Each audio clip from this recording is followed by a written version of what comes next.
Bak tampar balik Triswaka dan Zinedine Zidane, ternyata Andika Mahesa bukan sekedar penyanyi, juragan. Berasal dari keluarga yang biasa saja membuat Andika Mahesa bertekad untuk bisa membanggakan orang tuanya. Dia pun merintis karir sebagai penyanyi dan berhasil mewujudkan hal-hal yang diinginkannya.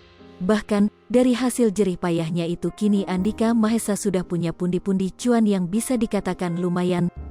Tak ingin uangnya habis sia-sia, Andika Mahesa memilih untuk bisa memanfaatkan uang tersebut dengan sebaik-baiknya.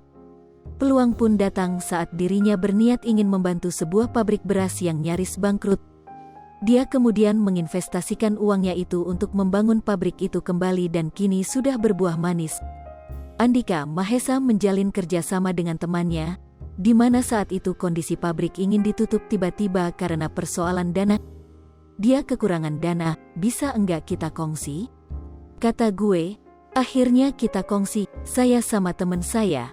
Tuturnya mengawali cerita di kanal YouTube Deddy Corbuzier. Andika Mahesa pun mengaku sekarang pabrik itu berjalan lagi dan sudah menghasilkan keuntungan. Alhamdulillah, udah, untung, seminggu itu bisa 10 ton, 20 ton, ungkapnya. Hal itu sontak membuat Deddy Corbuzier penasaran.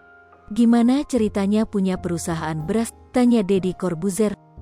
Andika Mahesa mengaku bisnis ini dijalankannya secara perlahan dan bersyukur berkat kerja keras sudah menghasilkan puluhan ton dalam sepekan. Kesuksesan sebagai juragan beras ini membuat kagum netizen. Mantap, itu artinya hidupnya sudah mapan daripada dua orang anak manusia yang baru muncul langsung dibilang artis, tulis netizen. Sukses BWT Bang Andika. JGN lupa perbanyak sedekah ya, biar rezeki nih bertambah. Amin, tambah netizen lain. Bravo Kang Babang Tampan, juragan nih bos, colek dua artis viral kemarin tulis netizen.